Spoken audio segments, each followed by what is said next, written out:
Hi, today we're going to spend some time learning what we call the direct object nouns and pronouns. Before we dig into the grammar topic today, let's start out with the question, ¿Qué quiere para su cumpleaños? ¿Qué quiere para su cumpleaños? What do you want for your birthday? ¿Quiere dinero? Do you want money? ¿Quiere una casa? You want a house? ¿Quiere las flores? Do you want flowers? ¿Quiere los boletos? You want tickets? Let's go back to the first question. ¿Quiere dinero? Do you want money? How would you answer to this question? Do you want money? ¿Quiere dinero? You may say, sí, yo quiero dinero. Or, sí, lo quiero. Which one do you like better? Sí, yo quiero dinero. Or sí, lo quiero. I think the second response is much more convenient, and it's shorter.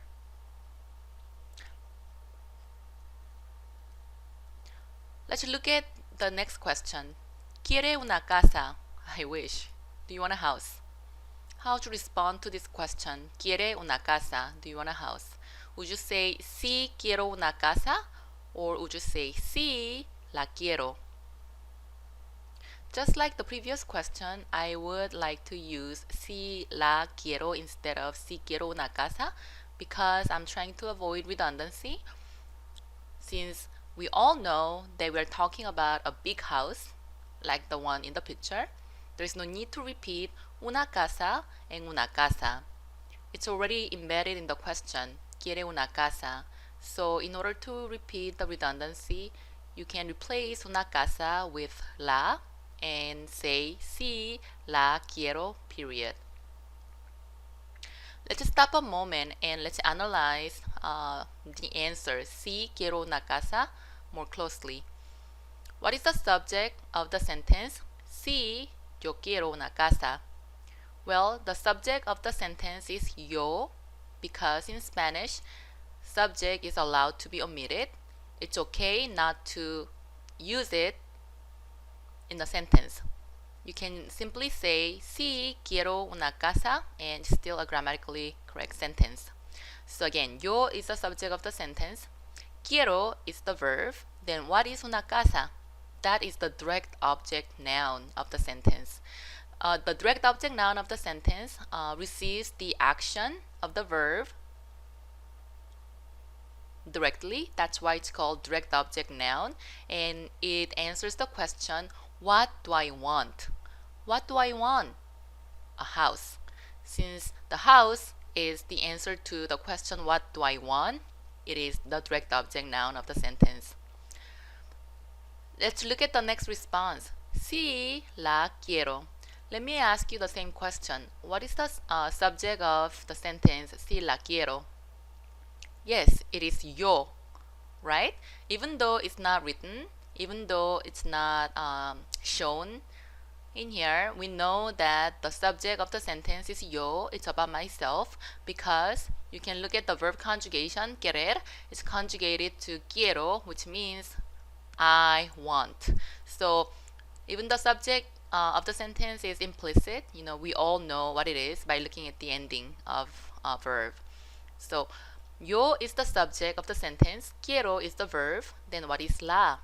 Well, we said in this response right here, the la is used to replace una casa to avoid redundancy, right? This is a pronoun. What kind of pronoun is this? It's a direct object pronoun because it replaces a direct object noun of the sentence. Let me show you more examples. Quiere las flores. Wow, beautiful flowers. So how would you respond to this question? Do you want flowers? No, no quiero las flores. Or would you simply say, no las quiero? Again, I prefer the second response because it's much more convenient and easy. No las quiero. I don't want to repeat las flores, which is the direct object noun of the sentence. I'll simply replace that with a pronoun direct object pronoun, which is las, and say, no las quiero, period. Let me take the time to explain to you the grammatical structure of the answer, no las quiero. No quiero las flores. What is the subject of the sentence? In order for you to find out what the subject is, you always have to examine the ending of the verb. Yes, it's quiero, right? So the subject is yo. I want the flowers. And obviously, quiero is the verb of the sentence. Then what is las flores? It is the direct object noun of the sentence. You can always ask the question, what do I want? What is the response to what do I want? The flowers. So since las flores is the question to ¿qué quiero? What do I want? It is the direct object noun. And it can be replaced with a pronoun, which is las. And say, no las quiero. Who doesn't want the flowers? Me. How do you know? By looking at the verb ending quiero. ¿Quieres los boletos para ir a ver a los Lakers? No, no me gusta el equipo. No quiero los boletos. Would you repeat los boletos and boletos? No, right? You can simply replace los boletos with the direct object pronoun, which is los. No los quiero. I don't want them.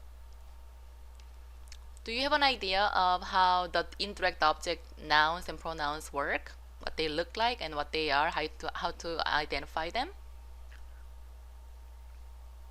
A direct object noun receives the action of the verb directly and generally follows the verb. In the example above, or the examples that I've shown you in the previous slides, the direct object noun answers the question, what are Juan Carlos and Jimena taking?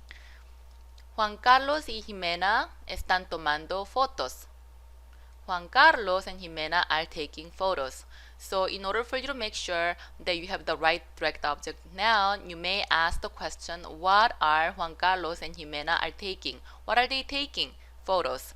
So since photos is the answer to the question, this is the direct object noun. And as we learned in the previous slides, they can be replaced with a pronoun, a direct object pronoun, which is los.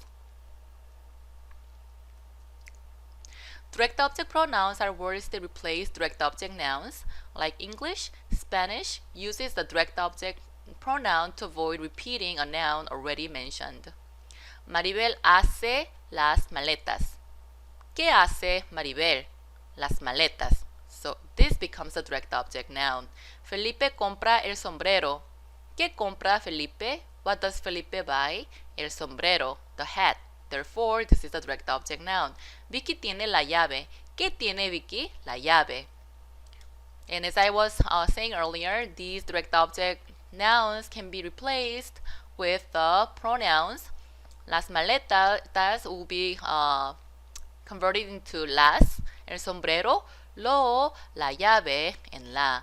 And you can kind of guess why you are using las for las maletas, lo for sombrero, and la llave. When you're replacing a direct object noun that's feminine, you have to use the feminine pronoun, and you also need to look at what you're replacing is a singular or plural. If it's a plural, then you have to use feminine plural form. And como el sombrero is a masculine noun and singular, you use lo. La llave is feminine, therefore you use la singular. You may still wonder why do you have to use all these direct object pronouns. So let me share with you a little dialogue that I have created that's kind of odd, but bear with me, you'll understand why am I using such a odd dialogue to explain why these pronouns are so important. Jorge and Miguel are having a conversation about an iPhone that came out yesterday. So Jorge will initiate the conversation by saying, are you going to buy the iPhone 6 that came out yesterday? And Miguel will say, yes, I'm going to buy the iPhone 6 that came out yesterday. I saw the iPhone 6 that came out yesterday at Costco. I tried the iPhone 6 that came out yesterday. The iPhone 6 that came out yesterday is cool with many new functions. And Miguel says, really? I'll buy the iPhone 6 that came out yesterday, today at Costco for sure. I'm sure that if you hear such a conversation, you'll be easily annoyed because it sounds so repetitive and redundant. And that's what we're trying to avoid. When you carry out a conversation about a certain topic, in this case it's iPhone 6, you don't want to say iPhone 6, iPhone 6, iPhone 6 every time when you have to refer to it. You can simply replace the noun, which is the direct object noun of the sentence, with the pronoun, the direct object pronoun. Now the question is where to place the direct object pronouns. In affirmative sentences, direct object pronouns generally appear before the conjugated verb. In negative sentences, the pronoun is placed between the word no and the verb. So let's look at some of the examples. Adela practica el tenis.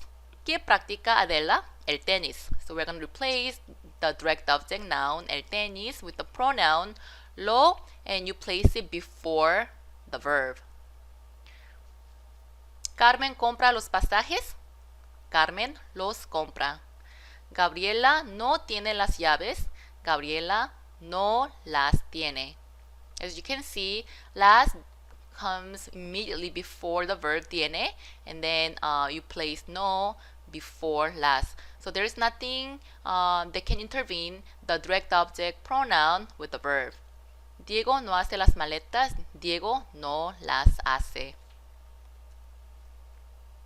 However, when the verb is an infinitive construction, such as ir a infinitive, the direct object pronoun can be placed before the conjugated form or attached to the infinitive.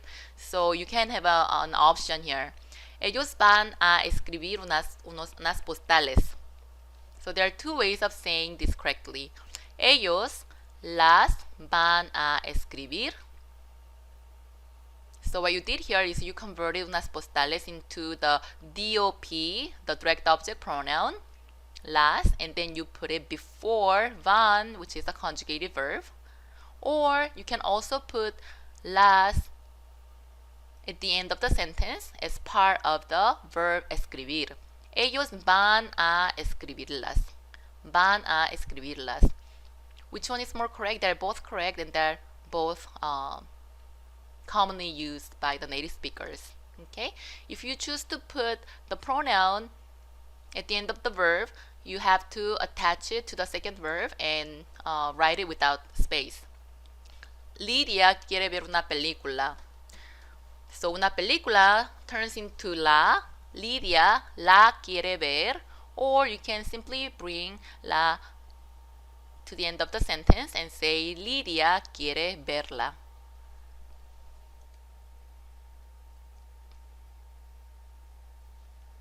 When the verb is in the present progressive, the direct object pronoun can be placed before the conjugated form or attached to the present participle. When a direct object pronoun is attached to the present participle, an accent mark is added to maintain the proper stress. Gerardo está leyendo la lección. So we're going to turn la lección into la and place it before está and say Gerardo la está leyendo, or just like we did with the infinitive verbs in the previous slide, you can bring it to the end of the second verb and attach it. Gerardo está leyéndola, leyéndola. And if you chose to use the second form, then don't forget to mark the vowel E with an accent mark, okay? Tony está mirando el partido. El partido will be changed to lo. Tony lo está mirando, or Tony está mirándolo. Okay, and here when you attach lo to mirando, you need to mark the vowel A with an accent so that we can maintain the proper stress. So what are the direct object pronouns? What do they look like? How many are there? Well, we've been practicing, or we've been using lo, la, los, and las. But there are more. Me, te, nos, os are also direct object pronouns, but their use is a little bit different from lo, la, los, and las. We mainly use lo, la, los, and las to avoid repetition, and they can be used to refer to objects, or they can also be used to refer to people. However, me, te, nos, and os are only referred to person, people. So let me give you some examples here. The direct object pronouns for people. Let's examine this sentence. I hit the ball. So what is the direct object noun? The ball, right? And how do you know that that's the direct object noun? Because we're going to turn the statement into a question and say, what do I hit? The ball, right? Let's look at the next one. I hit James. What is James here? This is the direct object noun. And it doesn't always have to be an object. It can be a person, like James. And if it's a person, instead of using the question what, we use whom. And we turn this statement, I hit James, into a question. Whom do I hit? Whom do I hit? James. So this is the direct object noun of the sentence. Alright? So you can use lo to replace James, and whenever you see the need of not repeating. I love Mary. Whom do I love? Mary. So Mary is the direct object noun. Therefore, if you choose to replace it with a pronoun, then you should use la. In English, the equivalent of English will be her. I love my parents. Whom do I love? My parents, right? So my parents is the direct object noun, and it can be replaced with the direct object pronoun los, or them in English. Let's look at these three sentences. I love you. What is you? The direct object noun, right? Whom do I love? You. So how do you say I love you in Spanish? We say te amo. Or if you are showing more respect, you can say lo amo or la amo. Let me go back to the previous the list. Te amo. I love you. Who loves you? Me, right? How do you know? Because the verb amar is conjugated to the yo form, amo. Whom do I love? You. Okay, so te amo. I love him. Lo amo. I love her. La amo. And if you want to show more respect to whom you are speaking to, then you can also use lo, la, and say lo amo if you are speaking to a male, and la amo if you are speaking to a female. So lo amo and la amo can also be interpreted as I love you.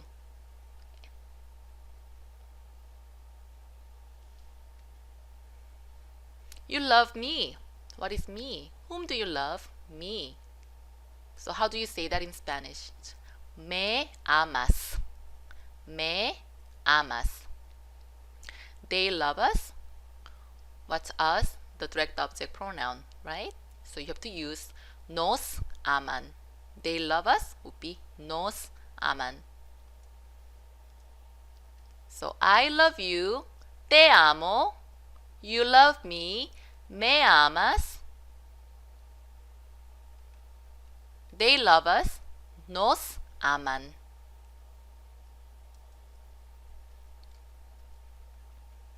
When a direct object noun in Spanish is a person or a pet, it is preceded by the word a. This is called the personal a, and there is no English equivalent for this construction. La señora Díaz visita a la doctora Salas. Mrs. Díaz is visiting Dr. Salas. La señora Díaz visita el café Delicias. Mrs. Díaz is visiting the Delicias cafe. If you compare these two sentences, you'll notice one difference, right? Right here you see a when there is no a in this sentence. What is the direct object noun of the first sentence? La señora Díaz visita a la doctora Salas. Whom does she visit? La doctora Salas. She is a person, right? Therefore, you have to use a personal before the person, as opposed to El Café Delicias is not a person, it's a place. Therefore, even though it is the direct object noun of the sentence, you don't mark el café delicias with a. In the first sentence above, the personal I is required because the direct object is a person. And in the second sentence, the personal I is not required because the direct object is a place and not a person. Okay, let's practice. Choose the correct direct object pronoun for each sentence. ¿Tienes el libro de español? So which statement or which sentence would correctly replace the original sentence? ¿La tienes? ¿Los tienes? Or lo tiene? Lo tienes, right? The letter C. Because what is the direct object noun? El libro de español, right? It's how many? One. Is it feminine or masculine? It's masculine. So lo is the correct pronoun that you can use to replace el libro de español. Voy a ver el partido de baloncesto. So what is the direct object noun? El partido de baloncesto. It's el partido. Therefore, you need to look for the singular masculine pronoun, which is lo. So the statement voy a ver el partido de baloncesto can be replaced into voy a verlo. El artista quiere dibujar a Luisa con su mamá. The artist wants to draw Luisa with her mom. So what you need to replace is whom, right? Whom does the artist want to draw? Me, her, or them? Quiere dibujarlas, right? Because the artist wants to draw Luisa and her mom. Number 4, Marcos busca la llave. So what is Marcos looking for? The key. This is the direct object noun, and you need to use la as its direct object pronoun. So which one has la in it? La busca. Okay, la busca, which means she's looking for it. Rita me lleva al aeropuerto y también lleva a Tomás. Okay, so who is Rita taking to the airport? Me and Tomás, and that makes us, right? And how do you say us, as in he is taking us or she is taking us? Nos. So you have to look for the answer that has nos in it. Nos lleva, which means she is taking us.